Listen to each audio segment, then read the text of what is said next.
Mexicanos al grito de guerra, el acero aprestad y el bridón, dicen las primeras líneas de nuestro himno nacional, y es un llamado a todo ciudadano a estar listos para defender la soberanía de su nación. El acero aprestad significa afila tu espada, y el bridón es la brida o el freno que se le pone a los caballos. Mas si osare un extraño enemigo profanar con su planta tu suelo, piensa, oh patria, querida, que el cielo un soldado en cada hijo te dio. Patria, patria, tus hijos te juran, exhalar en tus aras su aliento. Si el clarín con su bélico acento nos convoca lidiar con valor. Este es el llamado a estar atentos, listos para dar la vida y defender la soberanía, la libertad y la paz de una nación. Porque este es el anhelo en el corazón de los hombres. Hoy el mundo anhela reposo y paz, ya no necesariamente de una libertad como nación, sino de ese reposo que el corazón necesita. En estas fechas escuchamos por todas partes, a donde vayamos, fragmentos de villancicos, de estos cánticos navideños que tienen que ver con esto, con estar en paz, y se habla de que el rey viene y de tener una noche tranquila y que nuestras vidas estén bien y en paz con Dios. Pero desafortunadamente, para la mayoría de las personas son palabras nada más, son huecas, no tienen sentido. Es similar a poner las luces en esta temporada de Navidad y cuando ha pasado todo, guardarlas en una caja y arrumbarlas el resto del año. Y el alma sigue clamando y anhelando reposo. Es entonces cuando algunos vuelven a abrir el cajón donde han guardado el alcohol, engañados de que jamás volverán a beber. Otros visitan a su proveedor de drogas, otros vuelven a escuchar música que es basura solamente para adormecer los sentidos y escapar de su realidad. Muchos, cansados de este círculo vicioso, son convencidos de que la mejor solución es quitarse la vida. Otros disfrazan esta misma ansiedad y este vacío dedicándose más tiempo a acumular cosas, a incrementar la cuenta en el banco. Otros se aferran a su trabajo por miedo a perderlo y lo único que demuestran es que ahí está su seguridad, que eso es lo que les da tranquilidad. Hay un canto contemporáneo hermoso y la primera estrofa del canto dice: nuestros corazones insaciables son hasta que conocen a su Salvador. Y es que el corazón del hombre nunca hallará este reposo hasta que no esté en paz con Dios. Continuamos con nuestra serie Un reinado sin igual. Y hoy hablaremos de una característica más de este reinado. El título del mensaje de hoy es Un reinado reposante. La primera de las varias definiciones de la RAE para la palabra reposo o reposar es la siguiente: descansar, interrumpir una actividad para recuperarse del cansancio. Todos en la vida necesitamos en algún momento hacer un alto y revisar nuestra vida espiritual. Los que han creído en Cristo saben de lo que estoy hablando. En algún momento usted tuvo que parar y darse cuenta que su pecado le estaba llevando a un camino de destrucción. Y fue ese día que usted abrió su corazón a Cristo. La falta de reposo y de paz son la característica de este mundo de ansiedad. Todo el tiempo hay situaciones a las que nos estamos enfrentando y nos roban el reposo de nuestra alma. Algunas son relativamente sencillas de llevar y otras son casi imposibles de vivir con ellas. ¿Dónde está Dios?, me preguntaba un padre hace unos días, cuya hija está en terapia intensiva, una bebé de 3 meses. ¿Dónde está Dios ahora? Esta es una pregunta recurrente en nuestro mundo. Leí la siguiente historia hace unos días y quiero contarles un fragmento de ellas. Siendo un niño, fui arrebatado junto con mi madre y con mi hermana de nuestro hogar y fuimos arrojados a un sucio vagón. Después de kilómetros angustiantes llegamos a un lugar. Tiempo después supe cómo se llamaba: Auschwitz, un campo de concentración nazi. Como niño, esta persona vivió el horror y vio la muerte todos los días. Y recordé esta historia que había leído por la pregunta que me hicieron hace unos días. Él dice, en el campo de concentración, la pregunta recurrente de los hombres era, ¿dónde está Dios ahora? Él dice, el último recuerdo que tengo de mi madre y de mi hermana es el humo negro saliendo de la chimenea y el olor a carne quemada. Este niño sobrevivió al horror. Es el escritor Eliezer Wiesel. Uno de sus libros se llama La Noche. Y en él hay una frase que es escalofriante. Él dice, ese día la sopa sabía a cadáveres. ¿Dónde está Dios ahora?, pregunta un mundo escéptico, enfrentando todo tipo de calamidades. El mundo exige las bendiciones de un Dios bueno, pero de ninguna manera quiere someterse a su soberanía.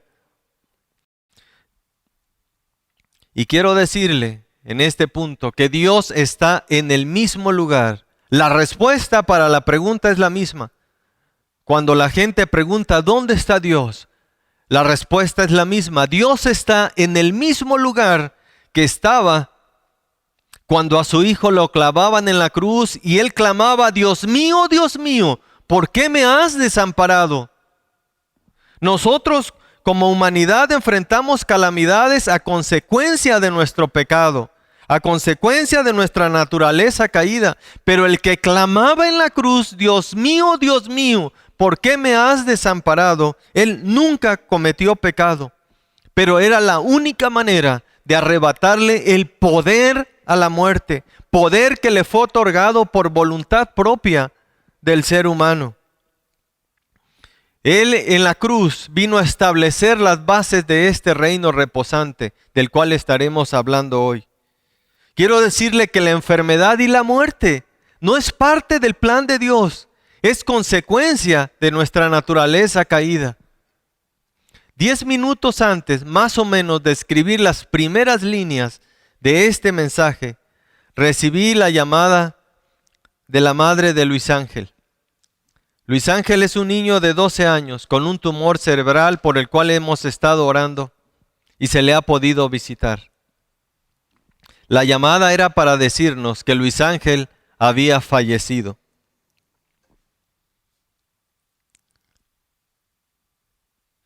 Si usted es padre, ve a sus hijos. Ahí están junto a usted. Ahora póngase en el lugar de esta madre y siente el dolor en su corazón. Es desgarrador. No sé si hay una tragedia mayor que esta para llevarse el reposo de nuestra alma. Y les comparto esto, hermanos, porque a veces estamos tan ensimismados en pequeñeces. A veces estamos reclamando a Dios o esperando algo que es tan pequeño. Observe las bendiciones que Dios le ha dado. Observe a su familia en este momento. Están todos y están bien. Y eso no tiene precio.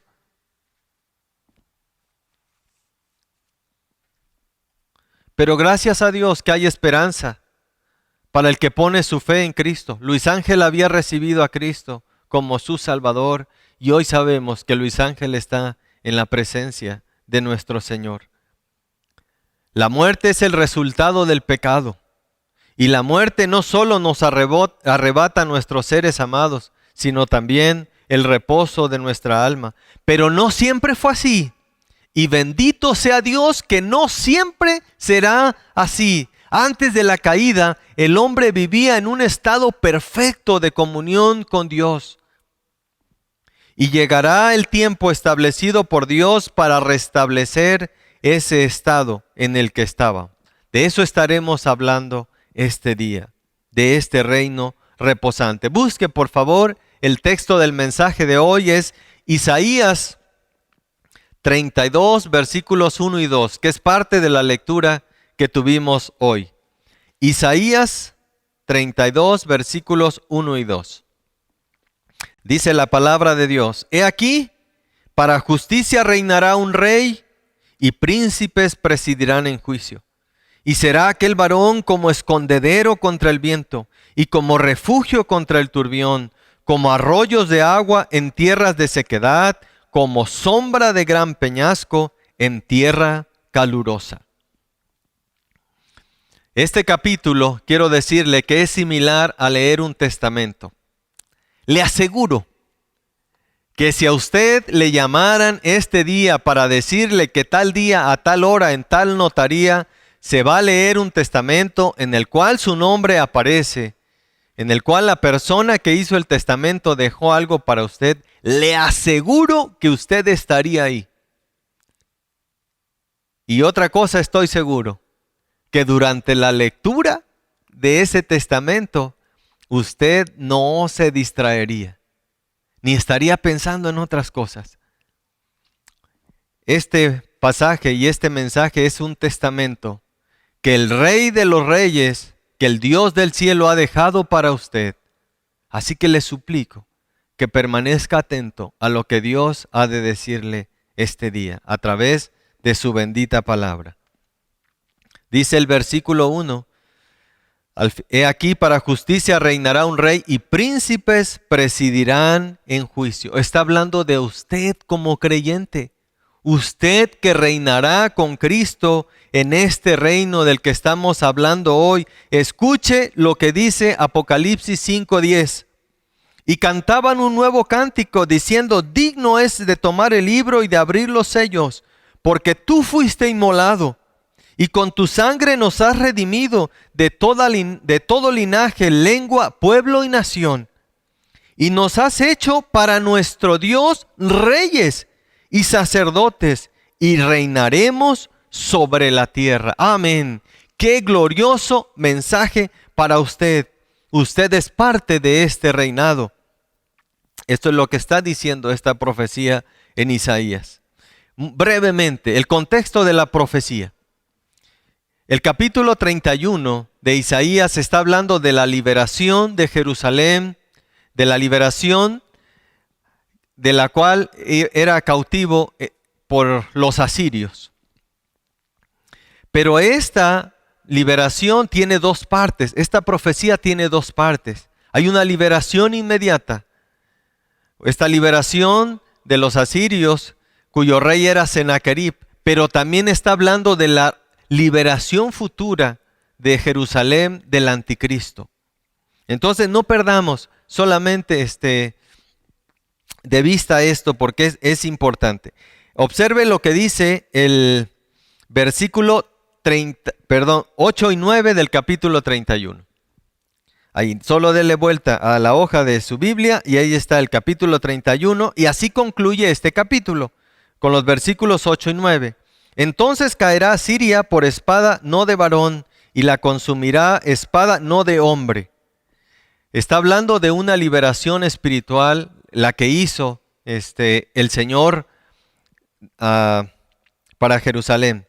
Pero Daniel nos habla de la liberación futura. Escuchen lo que dice Daniel 8:25. Con su sagacidad hará prosperar el engaño en su mano. Y aquí está hablando no de Sennacherib, rey de Asiria, sino del anticristo.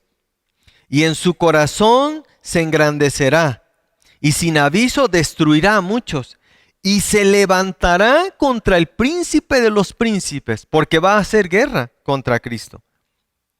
Pero será quebrantado, aunque no por mano humana.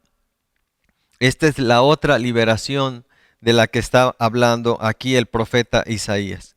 Ahora recuerde, Isaías es un rollo, no tiene capítulos, no tiene versículos. Así que es interesante la manera en que concluye el capítulo, lo que para nosotros es el capítulo 31, y cómo inicia el capítulo 32. Está hablando de esta liberación y cómo va a ser e inmediatamente en el 32 introduce al rey que reinará con justicia. Este reinado era el tema central de Juan el Bautista. Dice Mateo 3:1, en aquellos días vino Juan el Bautista predicando en el desierto de Judea y diciendo, arrepentíos porque el reino de los cielos se ha acercado. Este es de quien habló el profeta Isaías, justo de lo que estamos hablando ahora. Y fue el tema central de Cristo. Mateo 4:17 dice, desde entonces comenzó Jesús a predicar y a decir, arrepentíos porque el reino de los cielos se ha acercado. Este reino será reposante no por condiciones o factores externos, sino por la persona del rey. Así que el mensaje de este día hablaremos de 3 aspectos de la personalidad del rey que hacen de este un reinado reposante. En primer lugar, será un reinado reposante porque su rey es justo.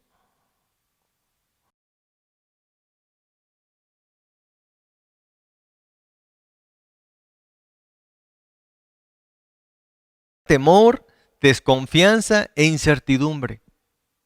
Por el contrario, la aplicación de ella traerá siempre tranquilidad, calma y reposo.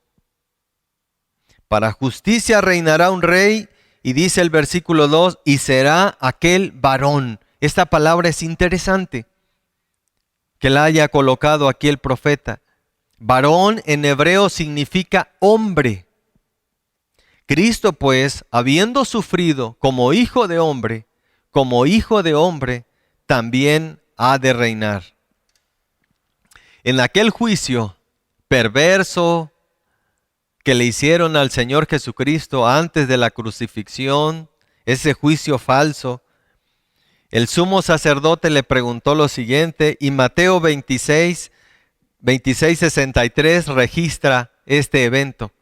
El sumo sacerdote le dijo, te conjuro por el Dios viviente que nos digas si tú eres el Cristo, el Hijo de Dios. Jesús le dijo, tú lo has dicho. Y además os digo que desde ahora veréis al Hijo del Hombre sentado a la diestra del poder de Dios y viniendo en las nubes del cielo. Está hablando de esta segunda venida para establecer este reino reposante. El pasaje tan conocido, la profecía tan hermosa de Isaías 9:6 al 7 dice, porque un niño nos es nacido, hijo nos es dado, y el principado sobre sus hombros, y será llamado admirable consejero, Dios fuerte, Padre eterno, príncipe de paz. Lo dilatado de su imperio y la paz no tendrán límites sobre el trono de David y sobre su reino, disponiéndolo y confirmándolo en juicio y en justicia, desde ahora y para siempre. Esta profecía de Isaías 9:6 nos muestra 3 cualidades por las cuales este rey es justo. En primer lugar, es justo porque su origen es celestial. Niño nos es nacido, hijo nos es dado. Está hablando de las 2 naturalezas que el Mesías tendría. 100% hombre, 100% Dios, las 2 naturalezas habitando perfectamente en una sola persona, en Cristo. Es niño porque nació de la Virgen María, nació como hombre. De María dice que Jesús fue su hijo primogénito, porque después del nacimiento de Jesús, María y José tuvieron más hijos, cuyos nombres los tenemos en la palabra de Dios. Pero de Dios es hijo unigénito. En segundo lugar, este pasaje nos muestra que es justo porque su elección como rey no es terrenal, es celestial.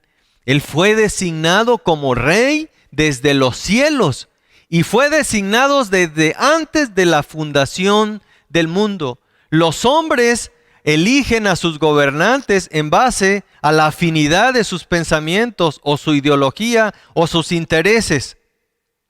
Pero aquí uno que fue elegido rey desde los cielos, los hombres le rechazaron, no lo quisieron recibir. Juan 1:11 dice, a lo suyo vino y los suyos no le recibieron. Y en tercer lugar, este pasaje nos muestra que es justo porque su esencia es la justicia. Cristo es la personificación de la justicia. En Cristo la justicia se hace visible. Dice el versículo 7 de Isaías 9, lo dilatado de su imperio y la paz no tendrán límites sobre el trono de David y sobre su reino, disponiéndolo y confirmándolo en juicio y en justicia. Isaías 11:5 dice, y será la justicia cinto de sus lomos y la fidelidad ceñidor de su cintura. El versículo 5 de nuestro capítulo 32 nos habla de cómo se aplicará la justicia en ese tiempo.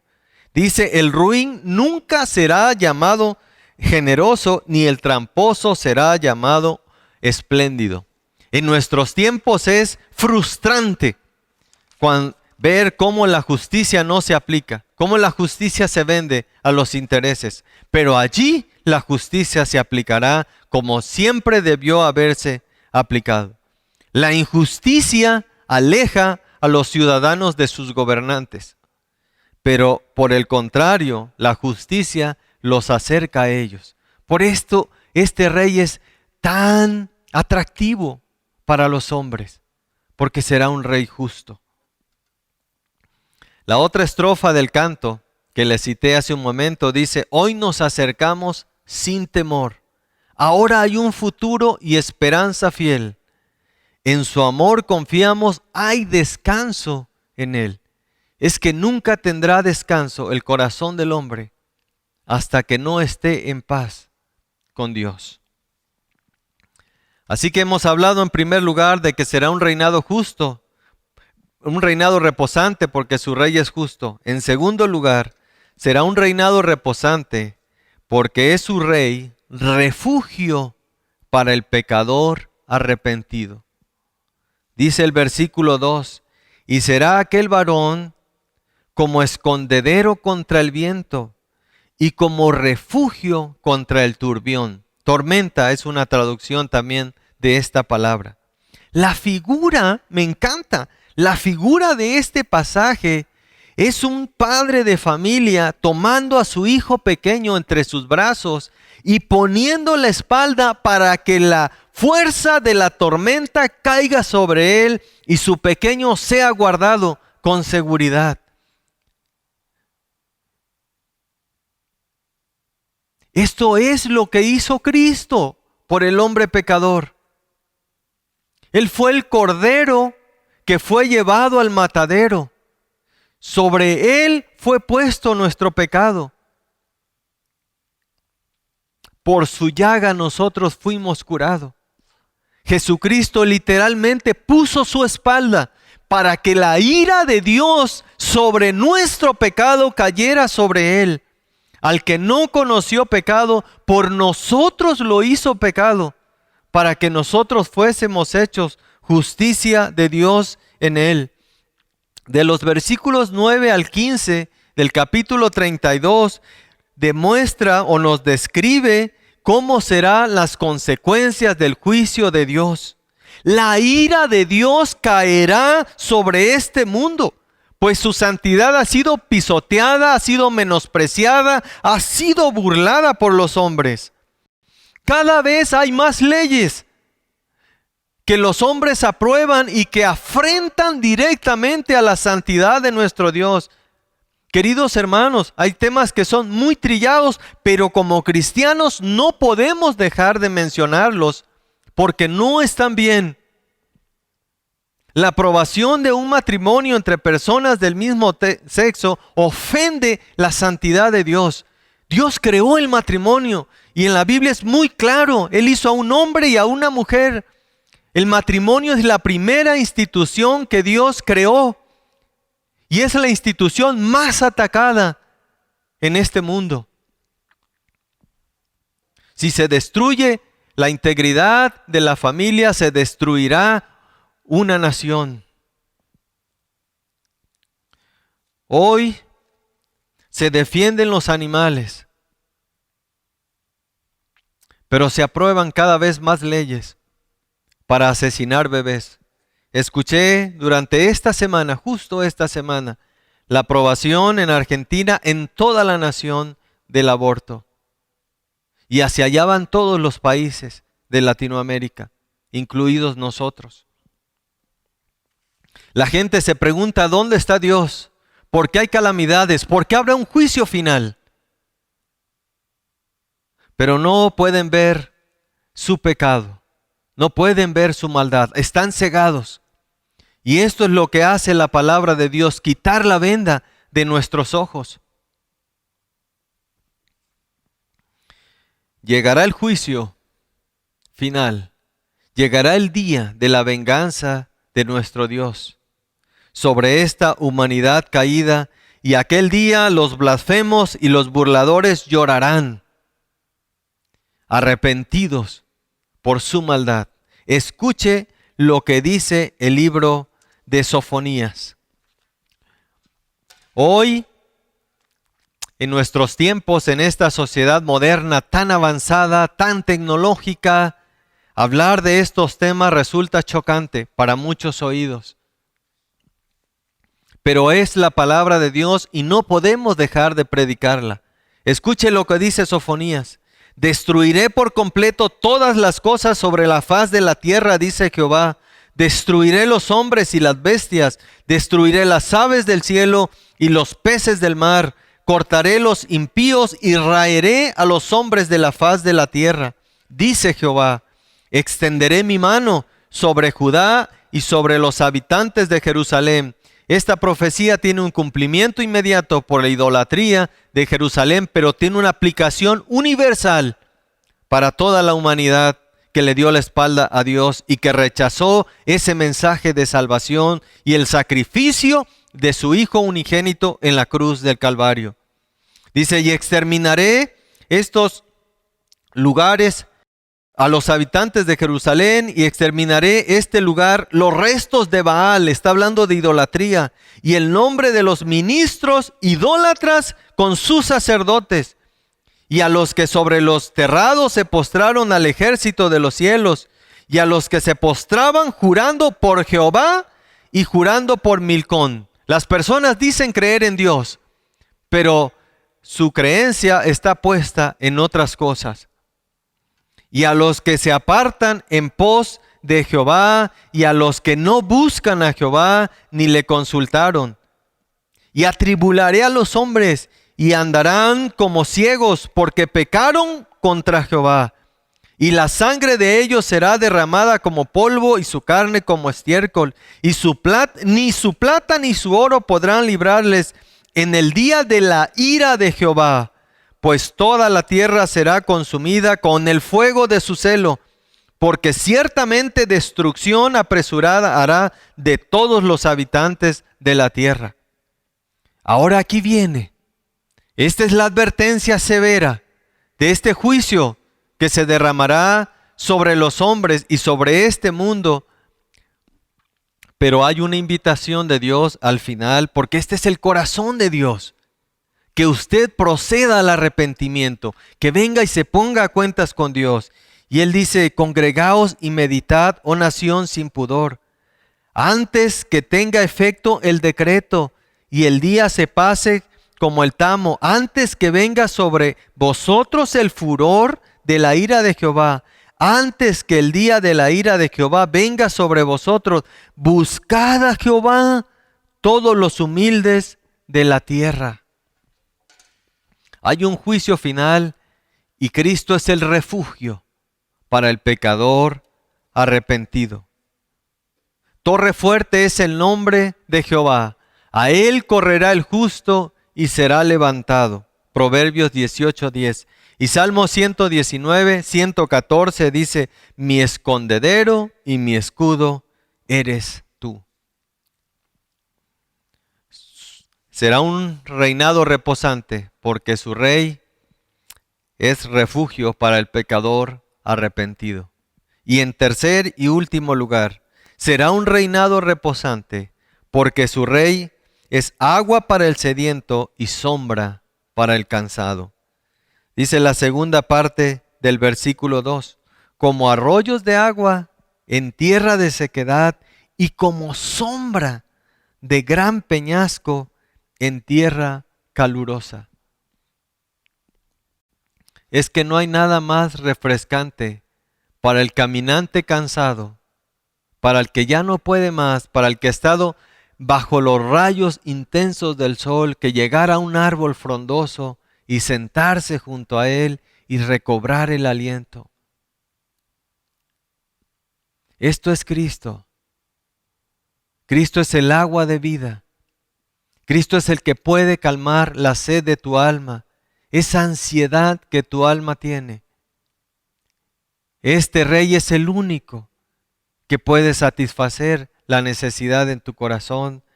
Y dice en la segunda parte de este versículo, es como sombra de gran peñasco en tierra calurosa. Él es sombra para el cansado. Le pregunto en este momento, ¿de qué está usted cansado ya? ¿Qué es esa situación que le ha llevado a ese estado?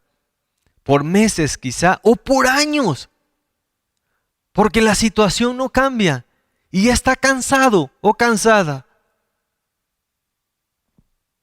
Quizá su oración es como la del salmista cuando decía, como el ciervo clama por las corrientes de las aguas, así clama por ti el alma mía. Quiero decirte que hay descanso en este Rey para usted.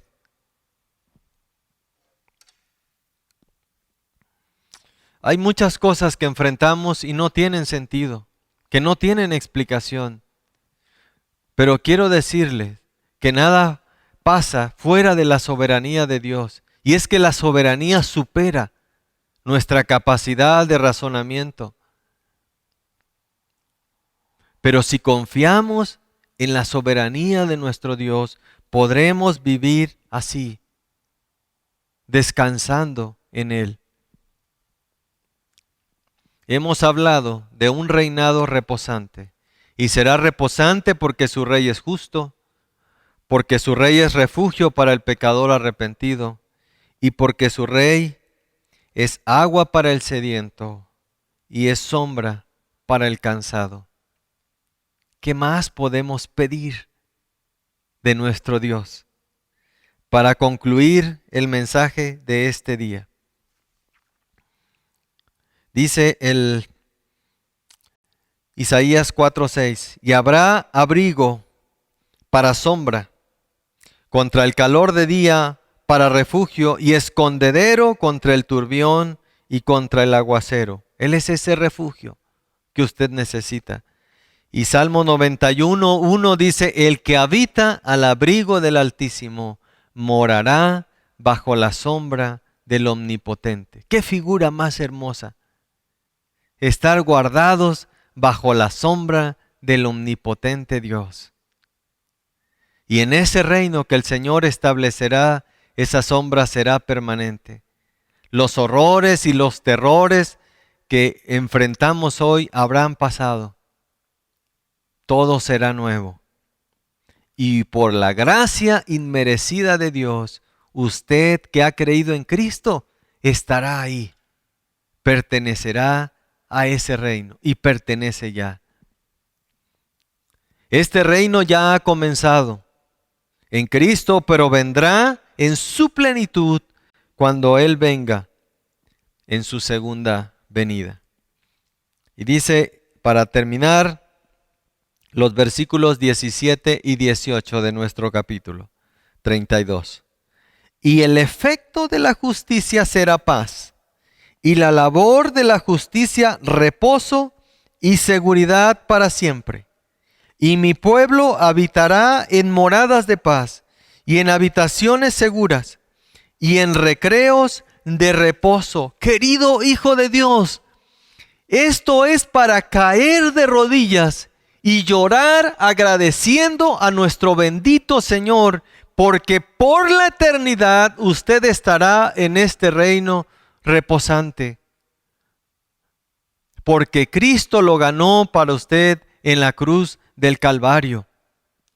Les dije que este capítulo es similar a leer un testamento. Y lo hemos leído ya.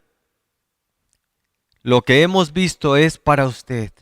Es una promesa hecha del Dios de los cielos que se cumplirá a cabalidad, porque Él cumple sus promesas. De la profecía de Isaías se han cumplido más cosas que de las que faltan por cumplir. Y ahora me dirijo a usted, que aceptó la invitación de ver este video, de escuchar este audio. Y quiero explicarle brevemente cómo es que se pertenece a este reino, porque hemos estado hablando de un reino al cual ya pertenecemos, pero que será en su plenitud en la segunda venida. Hemos estado hablando del juicio final que vendrá de Dios para los hombres, para este mundo. Pero ¿cómo se pertenece a Él? ¿Cómo es que se ingresa a Él? En primer lugar, quiero decirle que no es por obras. No es que al final de su vida Dios va a poner sus cosas buenas y sus cosas malas que usted hizo en una balanza y Él verá cuál pesa más. Entonces, ¿lo dejo entrar al reino de los cielos o es enviado al infierno? No es así. La salvación es por creer en Cristo. El precio de su salvación fue pagado en la cruz del Calvario y fue pagado con sangre. La decisión es suya, de aceptarlo o de rechazarlo. Escuche el primer mensaje de los apóstoles después de la resurrección y la ascensión de Cristo a los cielos. Pedro predicando a esa multitud que días antes habían estado gritando: crucifícalo, crucifícalo.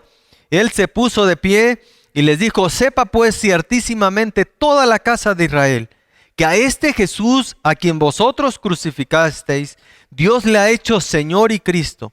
Al oír esto, se compungieron de corazón y dijeron a Pedro y a los otros apóstoles: varones hermanos, ¿qué haremos? Pedro les dijo: arrepentíos y bautícese cada uno en el nombre de Jesucristo para perdón de pecados, y recibiréis el don del Espíritu Santo. Y un poco más adelante, Felipe predicando a otra multitud. Escuche la reacción cuando escucharon el mensaje. Pero cuando creyeron a Felipe, que anunciaba el evangelio del reino y el nombre de Jesucristo, se bautizaban hombres y mujeres. Solo hay una manera de ingresar a este reino y de pertenecer. Es arrepintiéndose de sus pecados, creyendo en Cristo como su Salvador. Y la manifestación visible de esa decisión es el bautismo. Dos cosas: arrepentimiento para salvación y la manifestación pública de que he creído en Cristo es cuando me bautizo. Bautizar significa sumergir en cualquier diccionario, porque es un simbolismo. Muerto con Cristo y resucitado para una vida nueva.